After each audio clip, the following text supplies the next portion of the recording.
इधर संसद में राहुल के सियासी विरोधी लूडो के सांप सीढ़ी वाले खेल के जरिए कांग्रेस को 99 से 0 पर पहुंचाने की बात कर रहे थे। वहीं दूसरी तरफ राहुल गांधी सड़क पर 99 को 199 तक पहुंचाने की कवायद में जुटे थे और यूपी में 27 के स्क्रिप्ट लिख रहे थे, यानी जिस जनता ने 2024 में 45 से सीधे 99 तक पहुंचा दिया उससे मिल रहे थे और उनका हाल चाल और कारोबार जान रहे थे। पहले संसद में आए जेडीयू की तरफ से इस बयान को सुन लीजिए, जिसमें कांग्रेस पर करारा हमला बोला जा रहा है। 99 का आंकड़ा बड़ा खराब होता है सभापति महोदय। लूडो पता नहीं गौरव गोगोई जी और बाकी लोगों ने खेला है कि नहीं खेला है। लूडो खेल के 99 पर पहुंचते हैं और जब सांप काटता है तो 0 पर पहुंच जाते हैं। यही हाल है। कांग्रेस पर हमला दिल्ली में हो रहा था, लेकिन राहुल यूपी में आम आदमी का दिल जीत रहे थे। तस्वीर देखिए, यूपी के सुल्तानपुर की है। राहुल गांधी बैठे चारों तरफ कांग्रेस के कार्यकर्ताओं और आम लोगों से घिरे हुए हैं। दरअसल राहुल गांधी उत्तर प्रदेश के सुल्तानपुर कोर्ट में केंद्रीय गृह मंत्री अमित शाह के खिलाफ विवादास्पद टिप्पणी मामले में पेश हुए और लखनऊ लौटते समय जब उनका काफिला कोरे भार के विधायक नगर चौराहे पर पहुंचा तो चारों तरफ हलचल मच गई। अचानक उनका काफिला चैतराम मोची की दुकान के पास रुक गया। दुकान पर राहुल गांधी पुराने जूते को ठीक करते दिखे, उनसे बातचीत की। वहां 5 मिनट रुककर राहुल ने उनसे व्यापार के बारे में जाना और फिर सेल्फी भी ली। इसके बाद उनका काफिला पूर्वांचल एक्सप्रेसवे के लिए निकल गया। हमारे धंधे के विषय में सारी बात की। हमने उनसे बोला है कि पूंजी से कमजोर हूँ, गरीब हूँ, कुछ मदद कीजिए। अच्छा, तो क्या वो अभी एक आपका कुछ सामान भी देख रहे थे, क्या उन्होंने जूता उता भी बनवाया क्या? हाँ, ट्रेनिंग लिया, थोड़ा धागा लगवाया। हाँ। अच्छा, हाँ, क्या करवाया? सिलाई कर रखी है थोड़ा से। अच्छा अच्छा, किस तरह से बनाते हो? अच्छा अच्छा अच्छा, तो राहुल गांधी जी ने खुद जूते को सिल के देखा। हाँ। लखनऊ जाते जाते राहुल गांधी ने सुल्तानपुर में ही लोको पायलट से भी मुलाकात की और उनकी समस्याओं को जानने का प्रयास किया। बताइए क्या चाहिए आपको? सर, आपको सबसे पहले कोटि कोटि धन्यवाद कि आप क्या हुआ अभी, इन्होंने क्या किया है? आप सर ने जो लोको पायलट के संबंध में, तो आपने जब से उठाया है तब से ये सबको ये जानकारी हो गई है कि लोको पायलट रेल में एक पोस्ट है कि जो रेल का संचालन करते हैं, जो ड्राइवर कहे जाते थे वो अब लोको पायलट है। जब से आप ये मुद्दा मीडिया में उठा है तब से हम लोगों को एक नई पहचान के साथ साथ सुविधाओं की खोज की जाने लगी है। जैसे इन सब इंस्पेक्टरों को लगाया गया है, जो इंस्पेक्टर हैं लोको के, कि किस लोको में एसी काम कर रहे हैं, किस लोको में नहीं कर रहे हैं। पर डे इनको इस चीज का नोटिफिकेशन देना पड़ रहा है, जानकारी प्रशासन को। तो अभी इन्होंने कोई कमेटी बैठाई है? हाँ, कमेटी सर बैठाई है, लेकिन कमेटी में एक कमियां है सर। कमेटी में कमियां जो हैं, सिर्फ रेल के अधिकारियों को उसमें बैठाया गया, लोको पायलट से संबंधित किसी को भी उस कमेटी में शामिल नहीं किया गया है। हमारे से एक आदमी तो कम से कम होना चाहिए जो हमारी समस्या को बता सकता है। ठीक है ना? आपके सर उस जो एक वक्तव्य के बाद जो है इन्होंने कमेटी बैठा दी, हमारी ड्यूटी चेंज होने लगी। अदरवाइज सर हम लोग 10 से 12 घंटे ड्यूटी करते थे, कोई पूछता नहीं था सर। और उस कंडीशन में जिसमें लोगों को बैठने की जगह नहीं होती, आप तो कम से कम एक बार बोल दिए सर एसी है, तो वैसे हम लोग खुश होकर आप जैसा लीडर हो तो खुश होकर वर्किंग करें। दरअसल राहुल गांधी पिछले कुछ सालों से लगातार संसद के साथ साथ सड़क के जरिए समाज के हर वर्ग से कनेक्शन साध रहे हैं, जो उनकी इमेज को दिनों दिन बदल रहा है। साथ में पार्टी को भी फायदा पहुंचता दिखाई दे रहा है।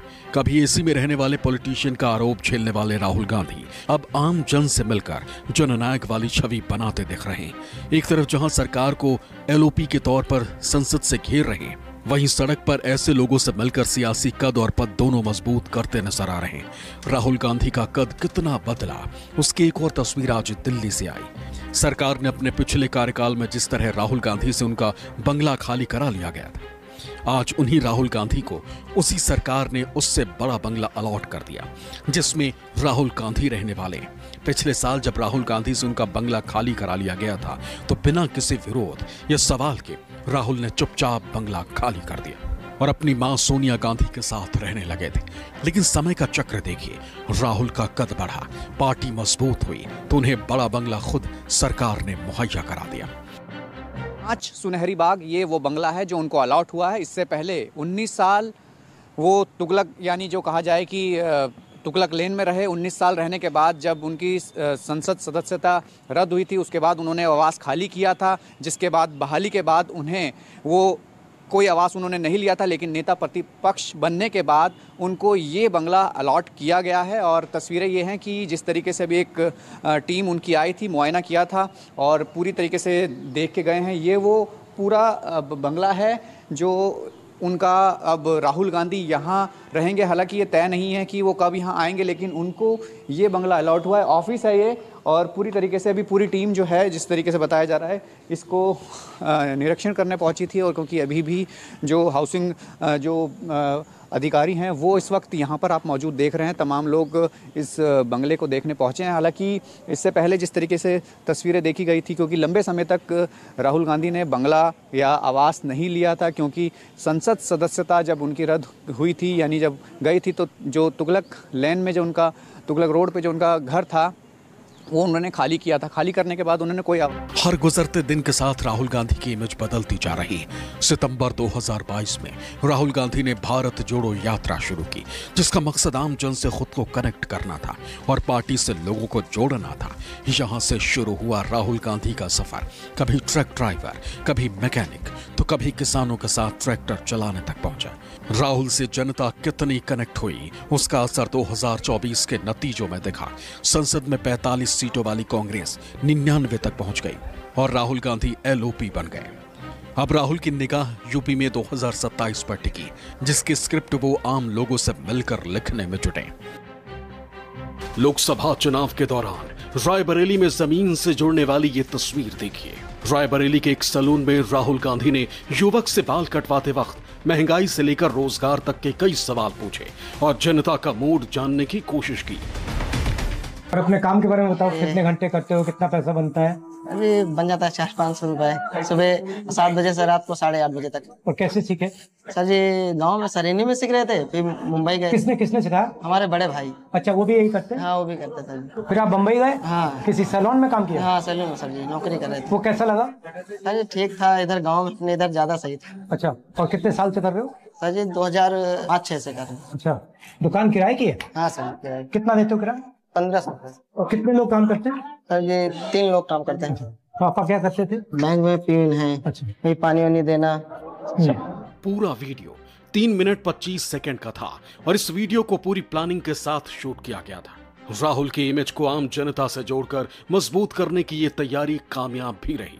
जिस राहुल को लेकर बीजेपी का दावा हुआ करता था कि अगर राहुल कुछ करेंगे तो उससे कांग्रेस का नुकसान और बीजेपी का फायदा होगा, वही बीजेपी अब राहुल के नए अवतार से मात खा चुकी है। जिस राहुल गांधी को लेकर पीएम मोदी तक तंज कसते थे, अब उसी राहुल के जमीनी अवतार ने मोदी की पेशानी पर भी चिंता की लकीरें खींच दी हैं। यहाँ पे सारे के सारे कॉन्ट्रैक्ट लेबर पे काम करते हैं? नहीं सर, कॉन्ट्रैक्टर नहीं है और रोजगार नहीं है सर, रोजगार नहीं।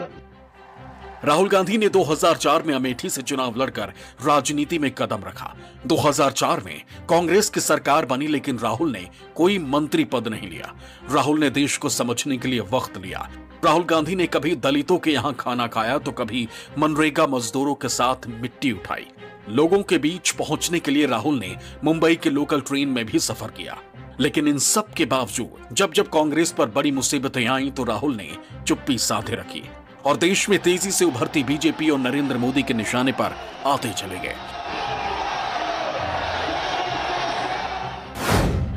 विपक्षी एकता को मजबूत करने के लिए राहुल गांधी ने कांग्रेस की एकला चोलो की नीति को तोड़ा। राहुल ने उन तमाम विपक्षी दलों के साथ शांति के साथ डील की जो कांग्रेस की खिलाफत करते आए।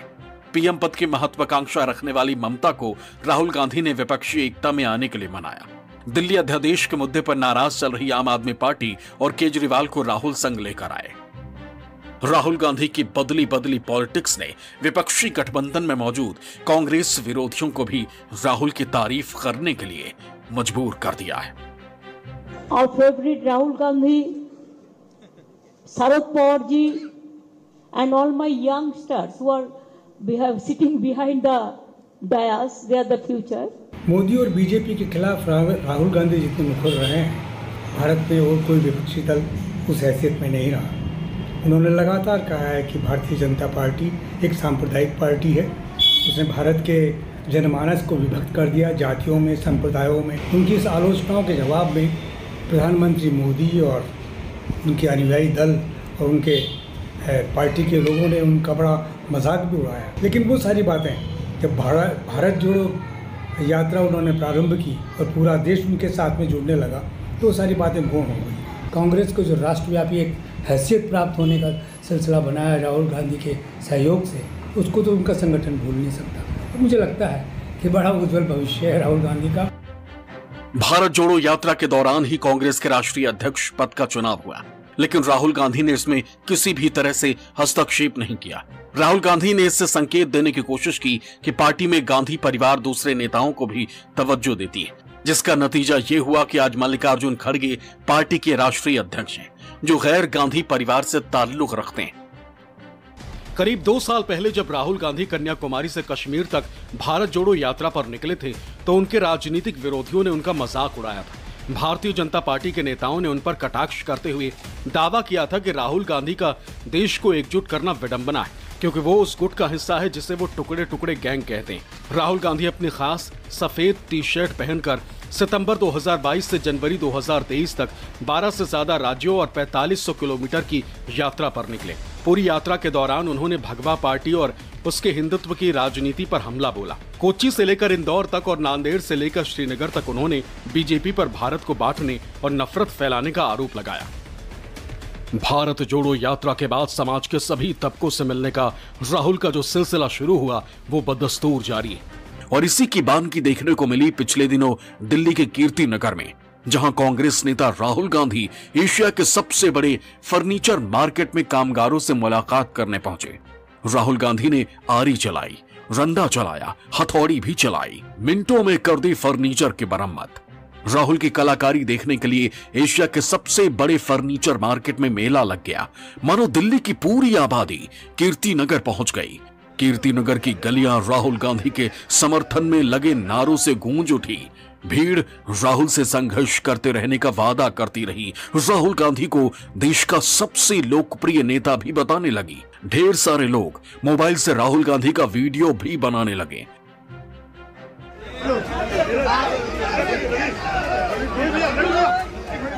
ऐसा नहीं है कि ये कोई पहली बार है जब राहुल गांधी अचानक आम लोगों से मिलने उनके बीच पहुंचे। ये राहुल के आनंद विहार रेलवे स्टेशन पहुंचने की तस्वीरें, जहां उन्होंने कुलियों से मुलाकात की थी, तो साथ ही कुलियों के ड्रेस में यात्रियों का सामान भी उठाया था। राहुल गांधी साल 2014 में भी कुलियों के बीच पहुंचे थे। कुलियों के बीच पहुंचकर राहुल ने उनकी समस्याओं को सुना था।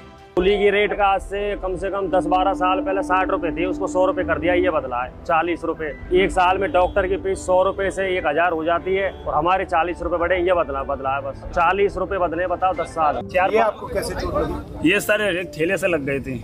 कब हुआ ये करीब 4-5 साल हो गई सर। कहाँ पे दर्द होता है? घुटनों में होता है। कहाँ? घुटनों में यहाँ होता है। यहाँ पे ये वाले जॉइंट पे, जॉइंट बिल्कुल पड़े हुए, बिल्कुल ढीले पड़े हुए। सर में भी ये सब वजन तो है ही, अब यहाँ तो लेकिन मजबूरी सामने है कि बच्चों का पेट तो भरना पड़ेगा। इंश्योरेंस है आपका? नहीं सर, कोई इंश्योरेंस नहीं, कोई मेडिकल सुविधा नहीं है सर।